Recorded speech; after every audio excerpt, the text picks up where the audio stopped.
오늘 2024년 마지막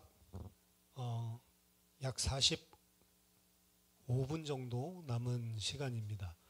한 해를 마무리하면서 하나님께서 주신 은혜들, 그리고 하나님께서 우리에게 행하셨지만 우리가 제대로 인도받지 못하고 또 하나님 말씀에 순종하지 못했던 부분들, 이런 부분들을 되돌아보는 시간이 필요합니다. 2025년을 맞이하기 전에 2024년을 되돌아보면서 내년에는 이렇게 살면 안 되고 더 하나님이 원하시는 그러한 모습으로 살아야 되겠다 결심하고 회개하고, 그리고 또 하나님이 주시는 힘을 얻는 그런 마무리하고 시작하는 중요한 예배가 송구 영신 예배입니다. 그래서 옛 것을 보내고 그리고 새 것을 맞이한다라는 의미인데, 불신자들은 많이 막년회라고 해서 지난 한 해 동안 있었던 모든 일들 그냥 잊어버리고 그리고 툭툭 털고 시작하자, 이런 개념으로 연말을 많이 보내죠. 근데 우리들은 지난 한 해를 잊는 것보다는 지난 한 해에 하나님께서 우리들에게 원하셨던 것들이 무엇이었고 과연 그 뜻대로 우리가 신실하게 살았는지, 이런 부분들을 점검하고 다시 하나님 앞에 새롭게 도전을 해야 됩니다. 또한 그럼에도 불구하고 우리를 신실하게 인도하신 그 하나님께 감사하는 그런 감사가 회복되는 그런 2024년 마무리가 되면 좋겠습니다. 오늘 본문 보니까 우리가 안다. 뭘 아냐면 하나님을 사랑하는 자. 우리나라 성경에는 곧 그 뜻대로 부르심을 입은 자들에게는 같이 붙여놨는데, 원문에서는 곧 그 뜻대로 부르심을 받은 자들은 뒤로 빼놓고요, 원문에서는 하나님을 사랑하는 자, 그들에게는 모든 것들이 선을 위하여 조력한다라는 사실을 우리는 안다라고 고백하고 있습니다. 하나님을 사랑하는 자에게는 모든 것들이 다 도와서 선을 이루게 한다. 이 사실을 우리는 알고 있다. 또한 이제 뒤에 보니까 하나님을 사랑하는 자들이 또한 어떤 의미인지, 하나님의 예정하신 뜻대로 부름을 받은 자들, 이렇게 뒤에 붙여서 쓰고 있습니다. 똑같은 격이기 때문에 우리나라 성경처럼 같이 붙여놔도 괜찮은데요, 사실은 앞에 것들 먼저 이야기하고 뒤에 것은 따로 떨어뜨려서 이야기를 하고 있습니다. 우리는 분명히 안다. 하나님을 사랑하는 자는 하나님이 모든 것을 다 조력하여 선을 이루게 하신다는 사실을 안다. 근데 그 하나님을 사랑하는 자가 누구냐?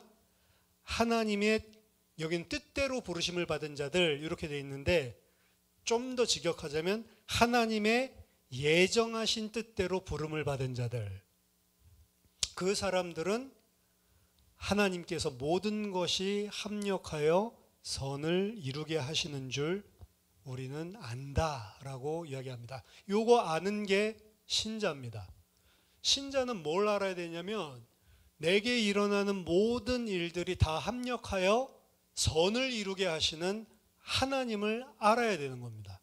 그걸 알아야지만 이제 다 잊어버리고 툭툭 털어버리고 그냥 옛 것은 옛 것으로 그냥 던져버리고 시작하자가 아니고, 모든 것이 다 합력하여 어떻게 나에게 선을 이루려고 하셨는지 하나님의 손길들, 인도를 발견할 수 있기 때문에 그런 거예요. 이게 없다면 2025년도도 똑같이 살 겁니다. 사실은 영적인 개념에서 본다면 하나님이 이루시고 계시는 선, 모든 것이 다 조력해서 하나님이 선을 이루려고 나에게 모든 일들이 발생하도록 허락하시는 건데, 근데 그것을 잘 모르면 그냥 불신자처럼 우연히 생긴 일로 생각하고 잊어버리고 의미를 생각하지 않는다는 거죠. 근데 하나님의 백성들은, 진짜 하나님을 신뢰하는 사람들은 이 하나님의 절대적인 주권을 믿기 때문에 모든 것을 이 각도에서 해석을 해야 된다. 불신자들은 갖고 있지 않은 하나의 옵션이죠. 불신자들은 없는 눈인데 신자라면 적어도 분명하게 이 시각을 가지고 새롭게 해석을 해야 된다. 거기서 불신자랑 다른 반응이 나오는 겁니다. 좋은 일은 좋은 일대로, 나쁜 일은 나쁜 일대로 다 하나님이 계획하신 것인데 그것들을 통해서 하나님은 선을 합력해서 조력해서 이루게 하시는 분이다. 그러면 여기에서 말하는 모든 것들이 다 이 선을 이루기 위해서 너희들에게 일어난 것이다 라고 이야기를 하고 있는데, 그럼 여기에서 이야기하는 선은 뭐냐? 그게 29절 30절 그 다음 절에서 전체가 답을 주는 겁니다. 하나님이 미리 아신 자들로 또한 그 아들의 형상을 본받게 하기 위하여 미리 정하셨으니 이는 그로 많은 형제 중에서 맏아들이 되게 하려 하심이니라. 또 미리 정하신 그들을 또한 부르시고 부르신 그들을 또한 의롭다 하시고 의롭다 하신 그들을 또한 영화롭게 하셨느니라.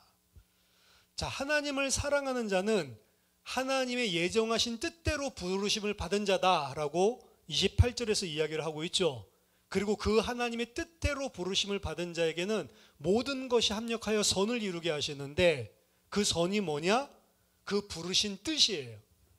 하나님이 부르신 뜻에 선하도록 모든 것을 일하신다, 이 이야기입니다. 그 부르신 뜻이 뭐냐?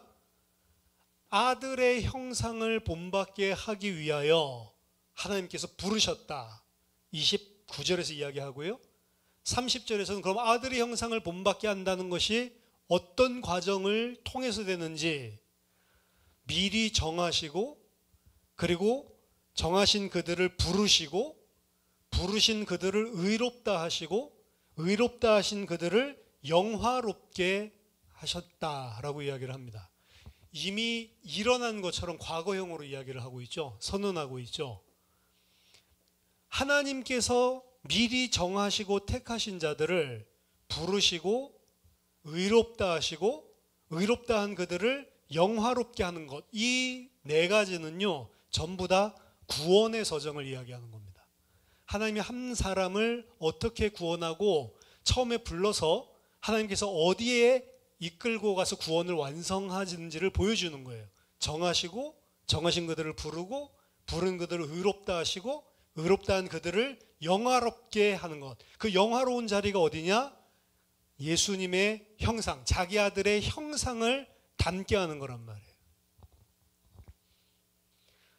8장 29절에서 그 아들의 형상을 본받게 하기 위하여 이렇게 지금 표현을 하고 있죠.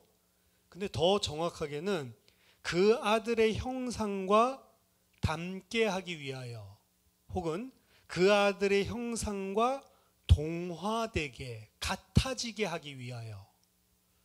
그러니까 하나님은 예수 그리스도가 자기의 독생자 아들이신데 하나님이 택정하신 자, 하나님께서 구원하실 자, 자기 백성들을 누구랑 똑같이 만드냐? 예수님과 똑같이 만드시는 거예요. 예수님과 그들의 모든 삶이, 예수님과 그들의 모든 인격이 동화되게 하기 위하여, 같아지게 하기 위하여 하나님께서 인도하신다. 그러면 같아지게 한다는 게 뭐냐? 결국 구원의 완성이거든요. 그래서 우리가 예수 그리스도와 똑같이 영광스러운 몸으로 변화도 되고요, 예수 그리스도와 똑같이 면류관 쓰고 주와 함께 영원히 왕노릇하는 하나님의 아들로 우리의 신분을 완전히 회복시켜 주는 게 구원의 완성입니다. 그럼 그 구원을 완성하기 위해서 하나님께서는 모든 일들이 합력하여 선을 이루게 하신다. 모든 것들이 합력해서 뭘 이루냐? 우리를 그리스도와 같은 아들이 되게 하도록 모든 것이 합력한다. 그러면 모든 것이 합력하여 선을 이룬다라고 하니까 지금 새옹지마처럼 이게 나쁜 일이지만 하나님이 역사하시면 좋게 될 거야, 그렇게 이야기하는 게 아니에요. 모든 것이 합력하여 선을 이룬다는 것은 내가 생각하던 대로 뜻이 안 풀렸던 게 하나님이 합력해서 결국에는 내가 생각하던 뜻을 이루게 만드는 게 아니고, 내게 일어난 나쁜 일이 사실 나쁜 일이 아니고 나를 하나님의 아들로서 만들어가는 과정 속에 나에게 원하시는 뜻이 있는 거고, 그 뜻을 이루기 위해서 발생한 거란 말이에요.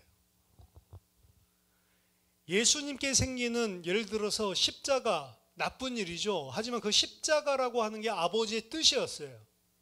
아버지는 뭘 원하셨냐면 그 십자가도 죽기까지 순종하는 아들이 되기를 원하셨다고요. 그리고 예수님 그거를 하신 거잖아요. 그 우리한테도 똑같은 거를 사실은 물어보실 수가 있는 겁니다. 너희도 똑같이 그 십자가의 자리에 가도 순종하고 감사하고 아버지의 영광을 위해서라면 네 자신을 부인할 수 있는 자냐? 그게 하나님의 아들이거든요. 그 아들의 형상과 똑같아지게 하기 위하여 우리에게 일하고 계신 겁니다. 그래서 결국에는 이런 일, 저런 일, 좋은 일, 나쁜 일 우리들에게 다 일어나는 것은 그 일들을 통해서 내가 하나님의 아들의 형상을 가지게 하기 위해서 하나님께서 그 일을 하고 계신 거다. 구원의 일을 하고 계신 것입니다. 그래서 신자에게는 나쁜 일은 하나도 없는 거예요. 다 좋은 일입니다. 뭐에 좋냐라고 봤을 때 내 뜻에 좋은 게 아니고 아버지께서 이루려고 하시는 그 구원의 뜻에 좋은 일들만 일어나는 거예요. 그래서 우리 신자들에겐 두려워할 일이 없다는 것입니다. 그래서 곧바로 29절 이야기하죠. 아니 31절. 그런즉 이 일에 대하여 우리가 무슨 말하리요? 만일 하나님이 우리를 위하시면 누가 우리를 대적하리요? 우리 이 땅에 사는 하나님의 백성에게는 나쁜 일이 안 일어난다는 거죠.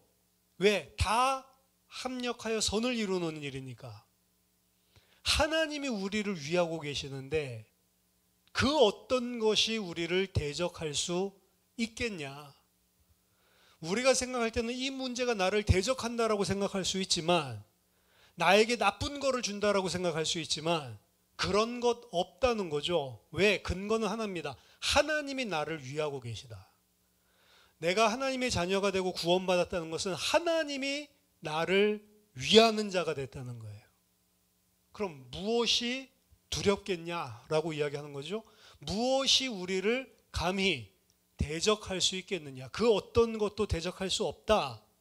자기 아들을 아끼지 아니하고 우리 모든 사람을 위하여 내어주신 이가 어찌 그 아들과 함께 모든 것을 우리에게 주시지 아니하겠느냐?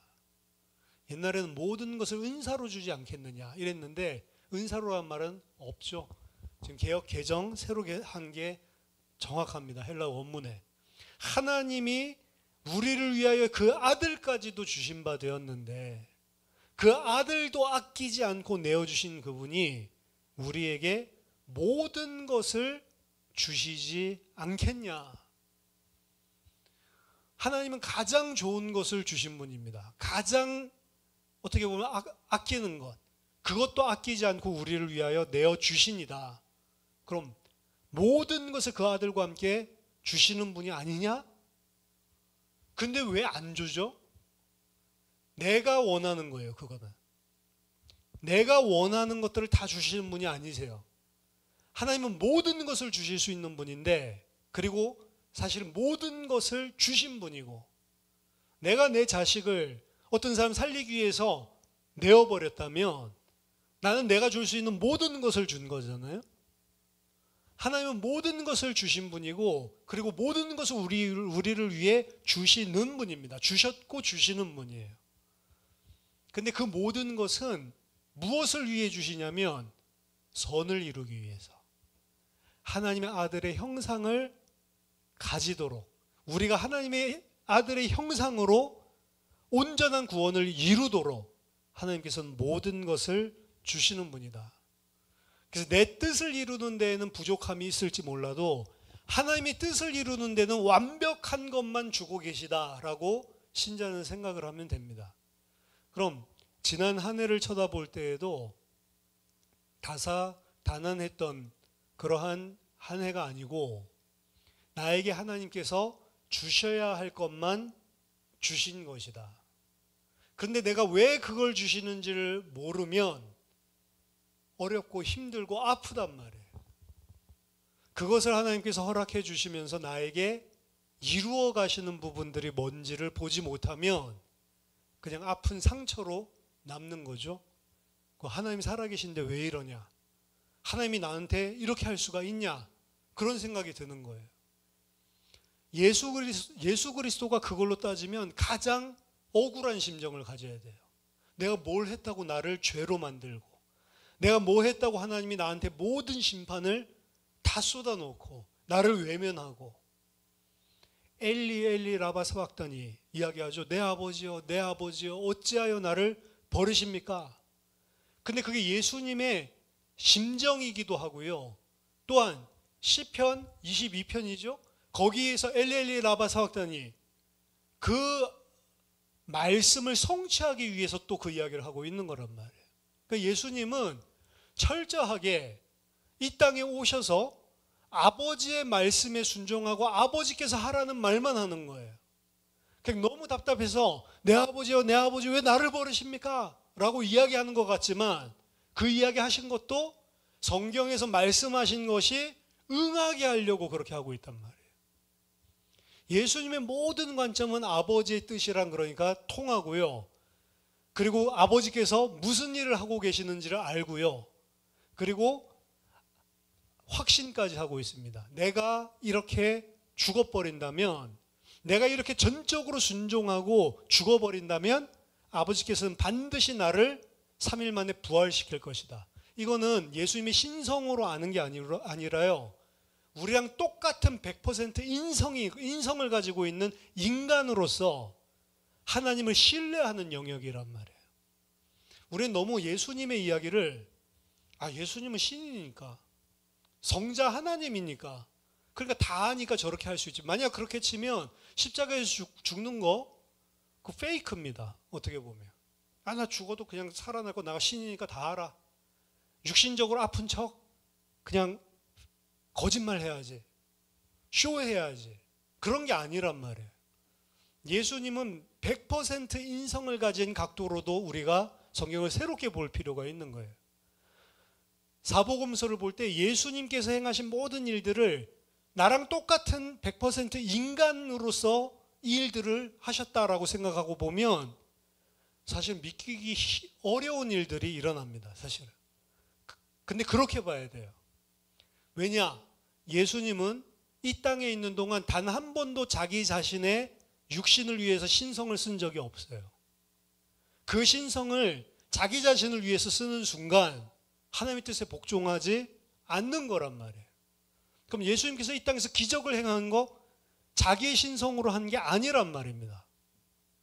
누가 했어요? 성령님이 도와줘서 했다고요. 근데 어떻게 그걸 할 수 있냔 말이에요.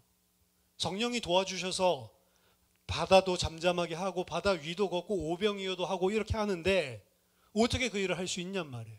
5,000명, 2만 명 앉혀놓고 어떻게 이 오병이어 가지고 다 나눠줘야지 이런 생각을 인간으로서 할 수가 있냐고요.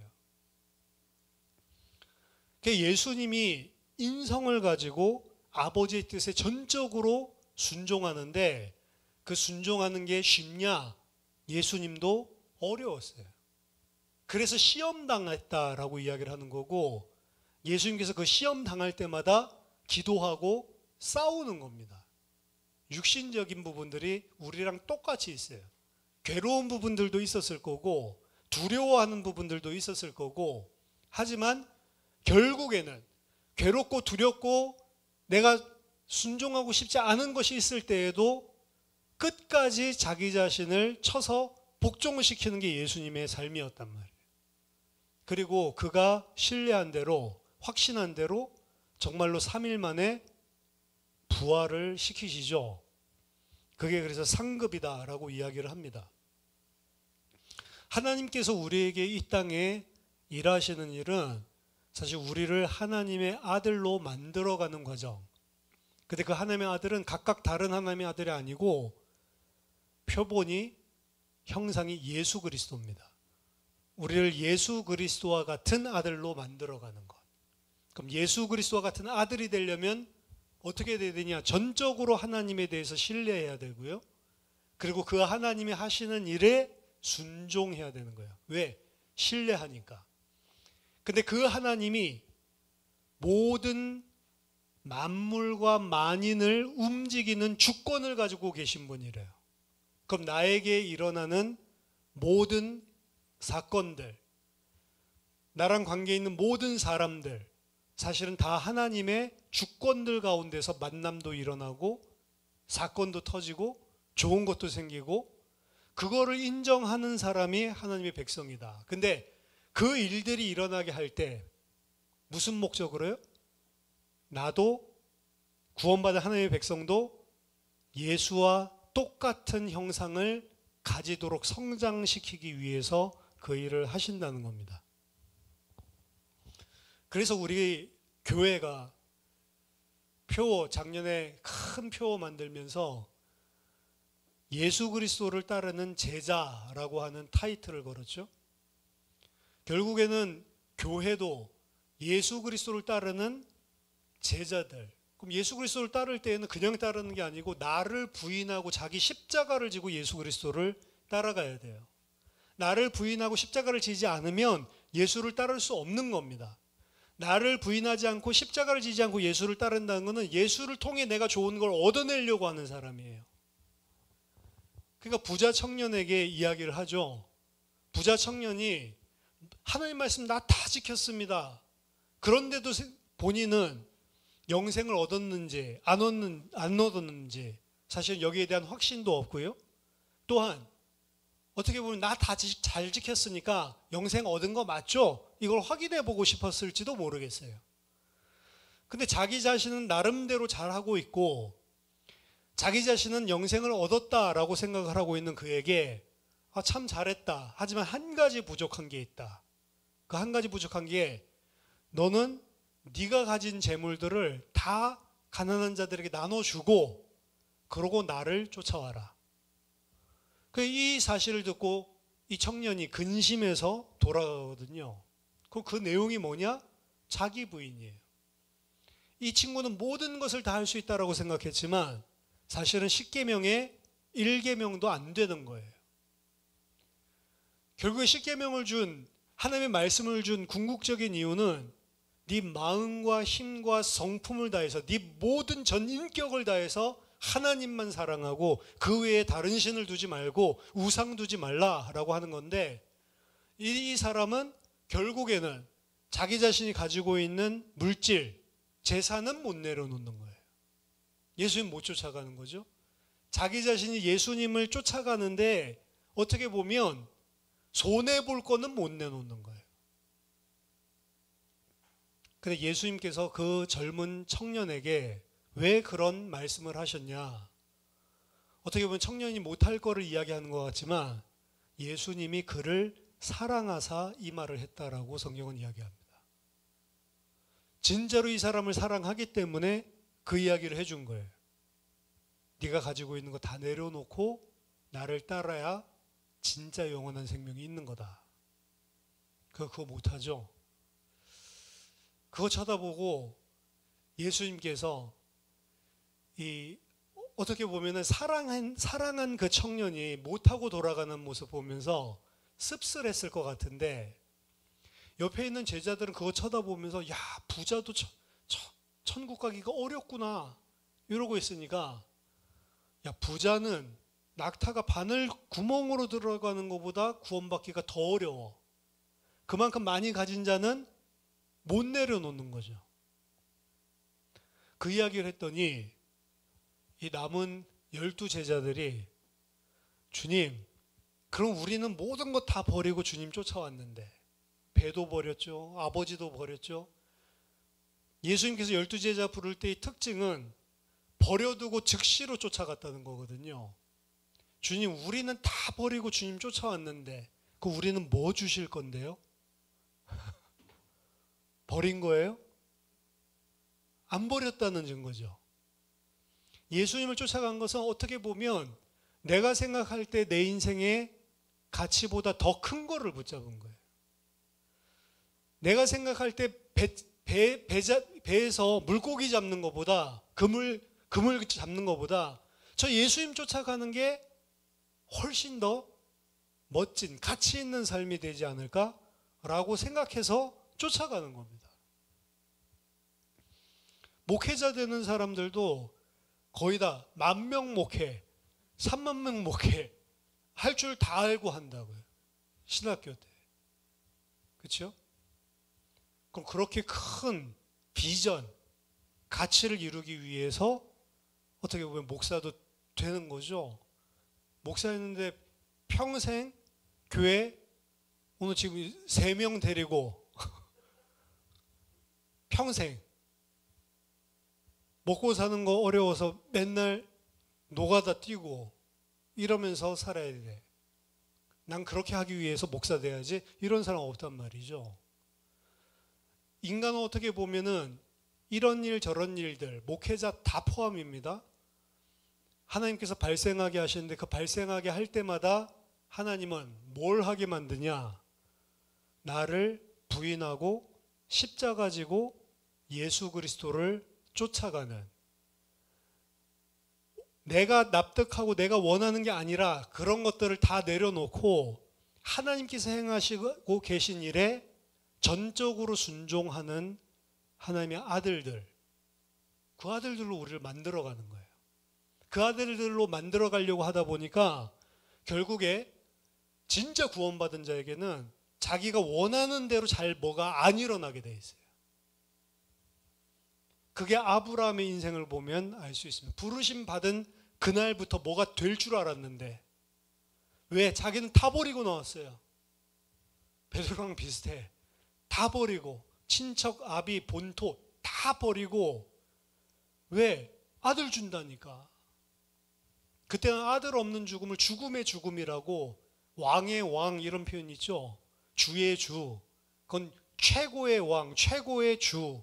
근데 죽음의 죽음이라는 표현이 있거든요. 최고의 저주받은 죽음. 그게 뭐냐? 아들이 없이 죽는 거예요.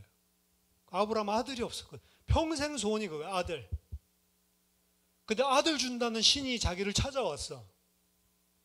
아들 준다고? 대신에 다 버리고 내가 너에게 지시할 땅으로 가. 그 땅이 어딘지도 몰라요. 근데 그 말만 듣고 나왔다라고 성경은 이야기하거든요. 이 정도 되면 12 제자들처럼 모든 것 다 버리고 따라 나온 거죠. 그럼 따라 나왔으면 하나님이 가나안 땅에 딱 왔을 때 바로 이 땅이 내가 너와 네 후손에게 줄 땅이다. 그래서 그 땅에 사는데 그 땅에 살자마자 엄청나게 큰 기근이 들이닥치죠. 그러니까 아브라함은 어떻게 해요? 그 땅이 약속의 땅이든 뭐건 필요 없는 거예요. 바로 애굽으로 도망가죠.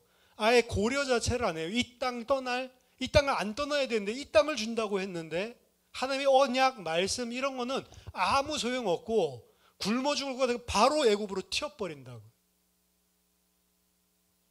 그러니까 하나님의 아들이 아닌 거예요. 하나님의 아들의 형상이 없는 거예요. 아브라함은.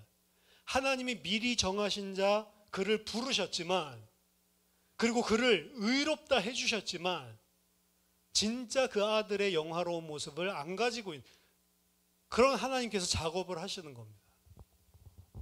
아브라함이 애국 갔다 올라오면서 한 가지 딱 붙잡고 올라왔어요. 나는 안 굶어 죽는구나. 그 다음부터의 아브라함의 모든 행적을 보면 그 다음부터는 먹고 사는 거 이런 거 전혀 염려하지 않습니다. 그 부분에 있어서 하나님한테 전적으로 맡겨버려요. 아브라함이. 그러니까 소돔 고모라 사실은 멸망받은 땅이지만 그때 볼 때는 에덴과 같은 땅이었거든요. 롯이랑 소유가 많아져서 서로 싸움 나니까 네가 먼저 택해라.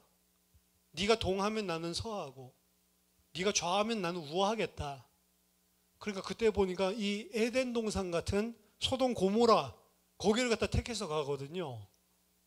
어떻게 보면 진짜 뭐 싸가지가 없는 거죠, 조카가. 아브라함은 마물의 상수리 숲을 나무에서 단을 쌓았다. 예배하고 하나님 앞에 기도했다. 어떻게 자기는 척박한 땅에 있는 거고 조카는 좋은 땅을 골라서 차지를 한 겁니다. 근데 그렇게 해도 아브라함은 아무런 신경을 안 써요. 나중에 동방 원정대가 와서 소돔 고모라 왕까지 싹 다 잡아가고 롯도 싹 다 포로로 잡혀가죠. 318명 집에서 키운 가병이래요. 말이 가병이지 집에서 일하는 그냥 뭐 농사꾼들 혹은 뭐 양치는 목자들 이런 사람들 데리고 동방 원정대입니다.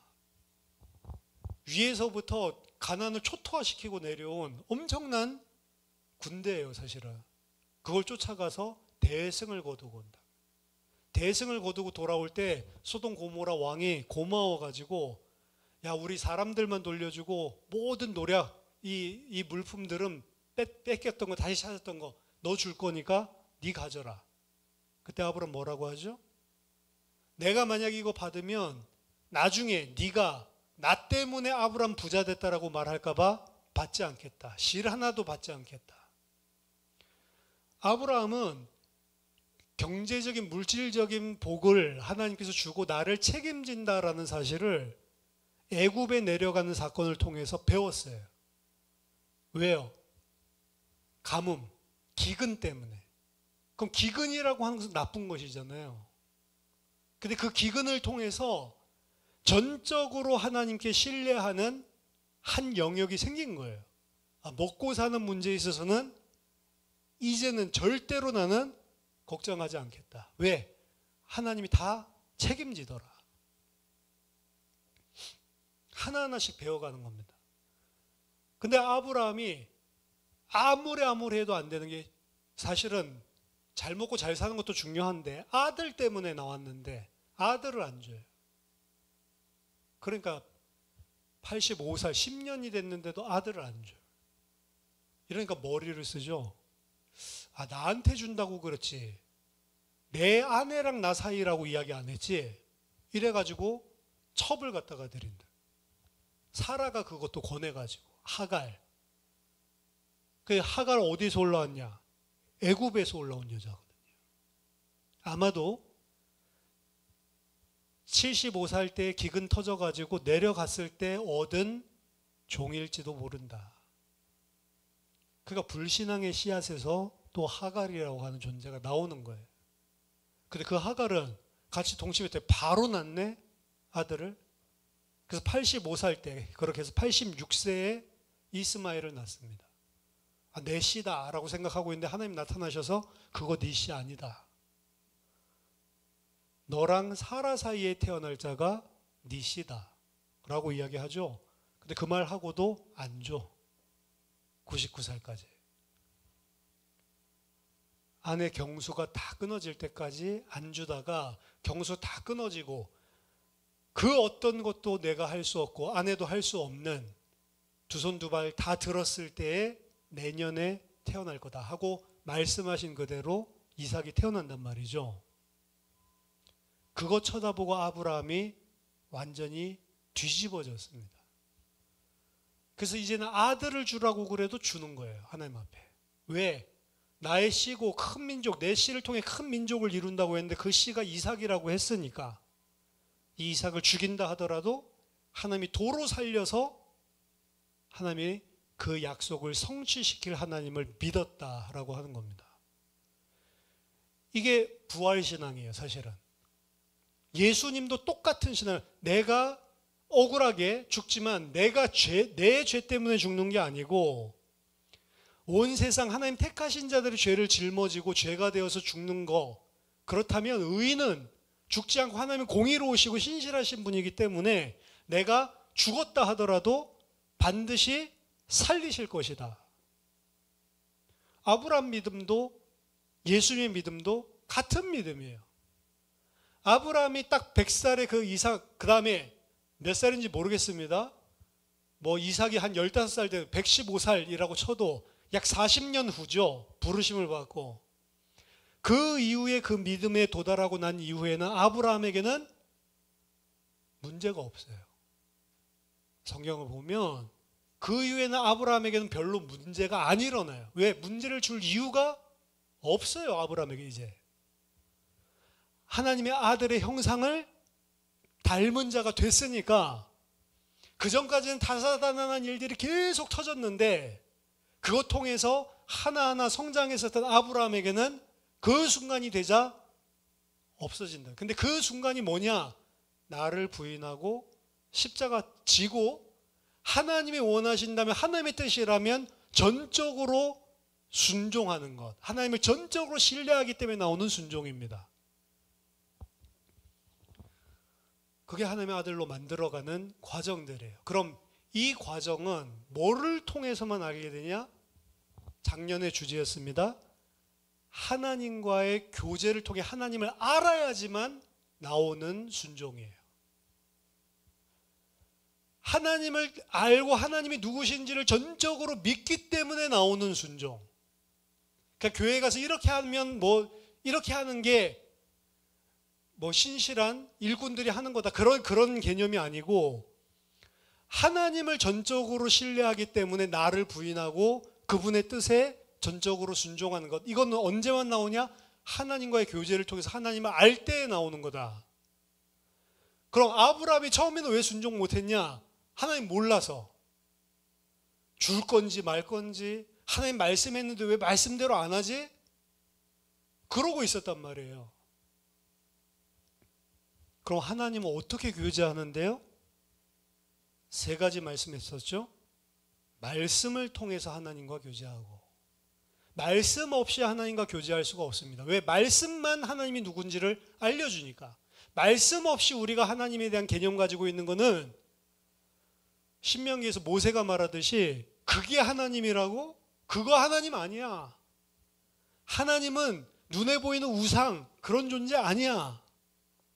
하나님은 불 가운데서 말씀을 우리에게 주시고 하나님은 음성만 들려줬지 눈에 보이는 거 만들어준 적이 없어 라고 이야기하죠. 말씀을 통해서만 하나님을 알 수가 있고요. 그 말씀을 통해서 하나님과 교제하는 겁니다. 두 번째, 그 말씀 붙잡고 기도를 통해서 하나님과 교제하는 거다. 이게 2024년에 우리가 신년 메시지로 같이 나눈 거예요. 그리고 세 번째, 말씀도 잘 안 들어오고 힘이 없어가지고 기도할 수 있는 힘도 없고 그럴 때는 찬양을 들어라.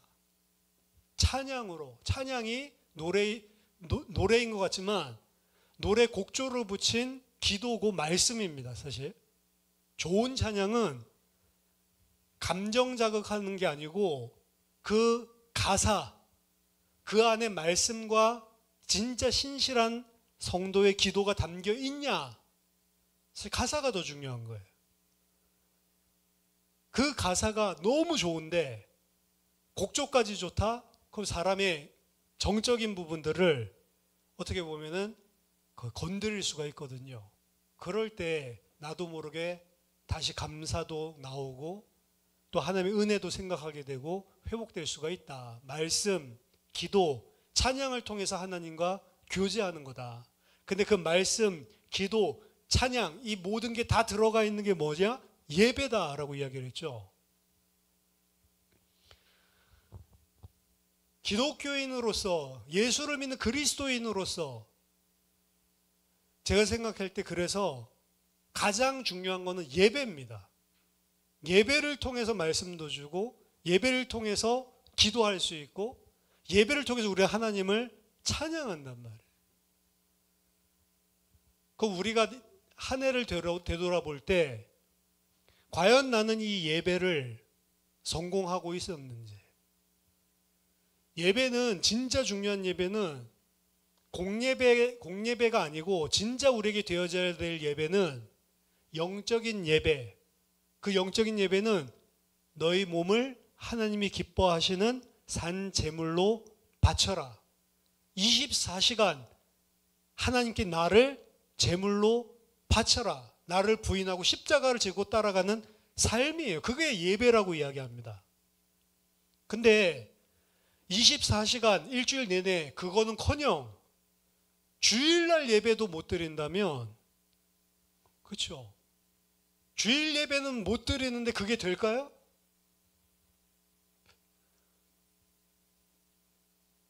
그래서 예배 회복해야 된다. 예배 회복이 제대로 안 됐다면 하나님과의 교제 꽝인 겁니다. 사실. 그리고 그 예배를 통해 하나님과의 교제가 온전하게 회복된 사람은 뭐가 된다고요? 사람과의 관계 속에서 샬롬이 된다고. 이 이야기도 했거든요. 그 2024년 신년 메시지.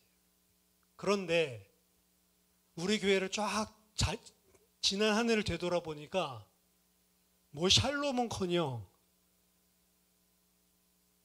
교회가 하여튼 이 산산조각이 날 정도로 문제가 제일 많았던 한 해가 2024년.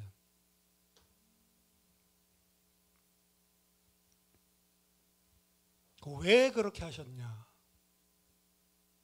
저도 그렇고 우리 교회 모든 공동체원들 마찬가지입니다. 하나님이 그 메시지 주셨는데 왜 이런 일들이 생겼냐라고 본다면 우리를 각자 드러내시는 거다라고 보면 돼요. 네가 하나님과 교제가 안 되고 있구나. 네가 진짜로 나를 부인하고 십자가를 지고 예수님을 쫓아가는 그 삶이 안 되고 있구나. 그게 사람과의 관계들 속에서도 그런 부분들이 드러나고 하나님께서는 그것들을 통해서 우리 안에 있는 공동체 개개인 한 사람 한 사람들이 하나님의 형상으로 세워지길 원하시는 겁니다. 그렇죠?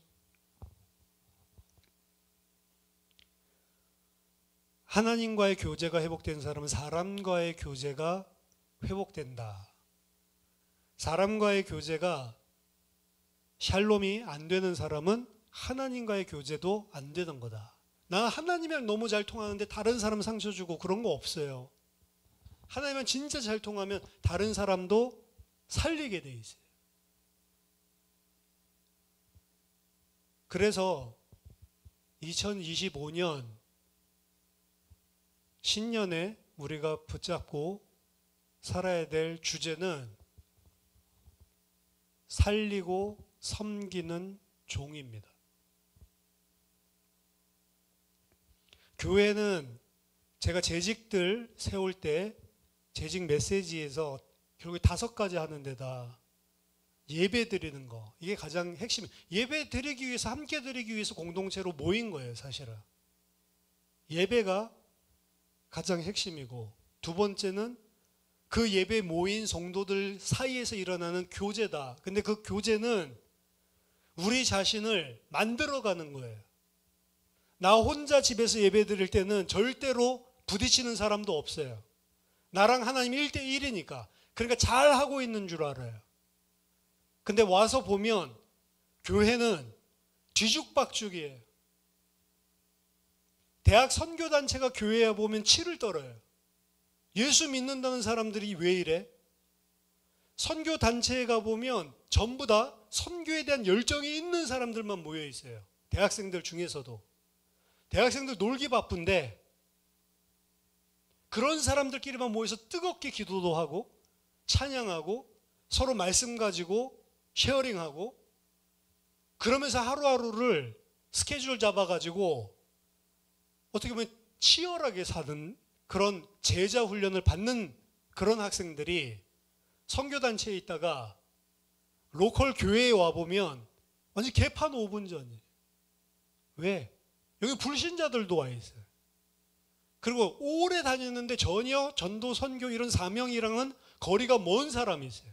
그래서 내가 와가지고 좀 예배 안 드리면 마음이 불안하니까 이러려고 온 사람도 있고 신앙이 있는지 없는지 어떤 사람 와가지고 자기가 여기에서 막 큰 목소리 행세 내보려고 하는 사람까지도 있어요. 세상 나가서 그거 못하니까 여기 와가지고 왕노릇 하려고 하는 사람도 있습니다. 교회 안에는. 학력도 다 다르고요. 재산도 다 다르고 다 달라. 내가 원하는 사람들만 모여있는 어떤 그룹이 아니라 뒤죽박죽 다 섞여 있습니다. 근데 그 속에서 대학생들이 못 견디는 거예요. 그래서 자기들끼리 따로 교회를 만들죠. 근데 그 교회가 계속 가잖아요. 그럼 어떻게 되냐? 자기네들 아들도 생기죠. 애들도 생기죠. 또 지역에 있는 다른 사람들도 오죠. 이러다 보면 또 똑같이 된다는 걸 몰라요. 교회는 그래서 동아리 모임이 아니고 다 섞여 있는 거예요.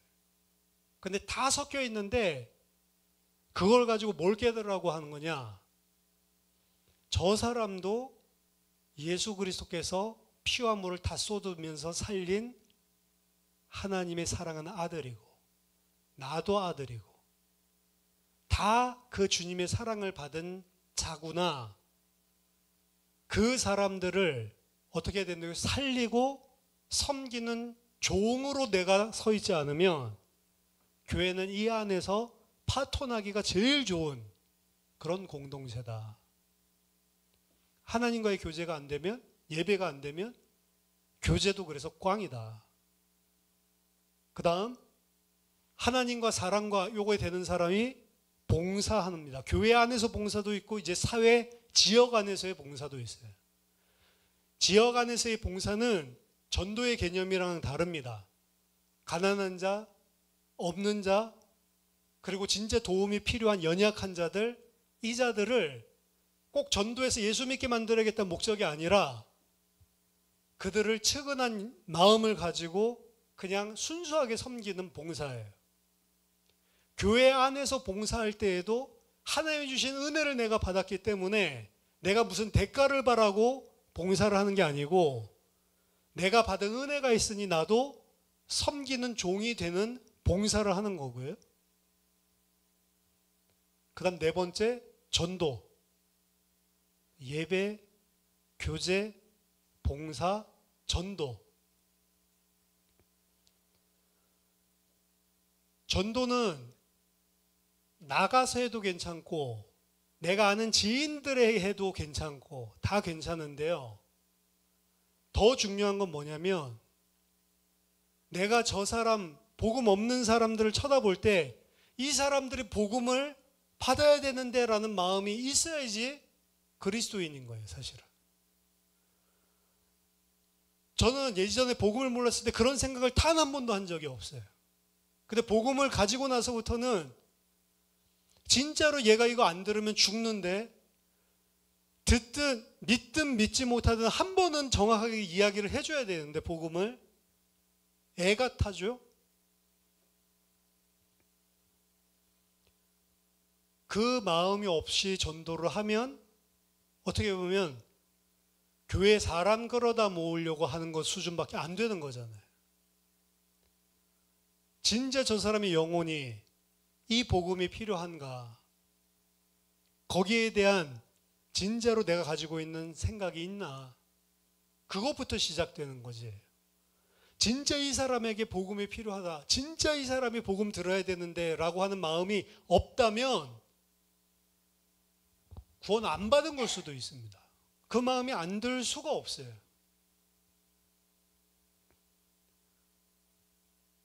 그 다음 다섯 번째, 양육. 전도에서 끝나는 게 아니죠. 예수 믿은 자들을 우리도 양육받고 있는 거고 그들을 양육해서 재생산하는 것까지 교회의 큰 다섯 가지 일을 재직들에게 이야기를 했는데요.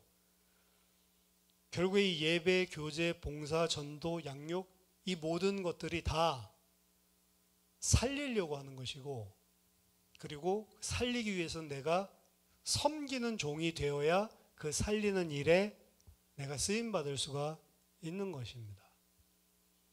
지난 한 해 동안 우리에게 주신 말씀들을 교회 안에서 놓쳤던 사람들 그리고 그거랑 개념 없이 관념 없이 살아왔던 사람들도 많이 있었을 거지만 벌써 2025년이 됐네요. 2025년을 맞이하면서는 내가 진짜 말씀을 붙들고 살아야 되겠다.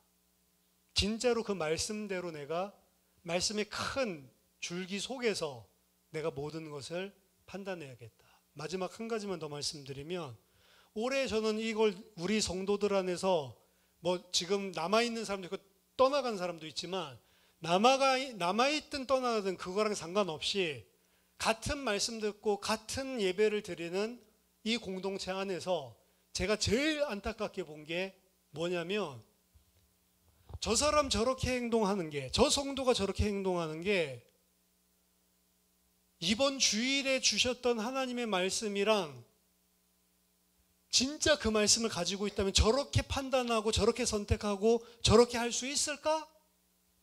이걸 엄청나게 많이 봤어요. 근데 내가 그거를 말해주면 상처받겠죠. 왜냐? 꾸짖는 거네. 근데 해주고 싶은 이야기들이 많았어요.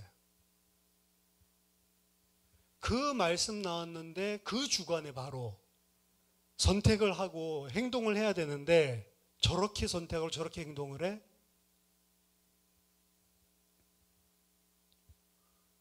말씀 받고 은혜 받고 이게 아니고 말씀 가지고 살아야 된다니까요.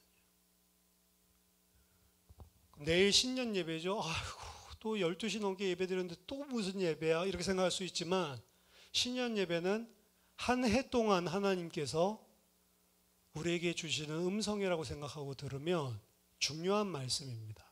그 신년 메시지는.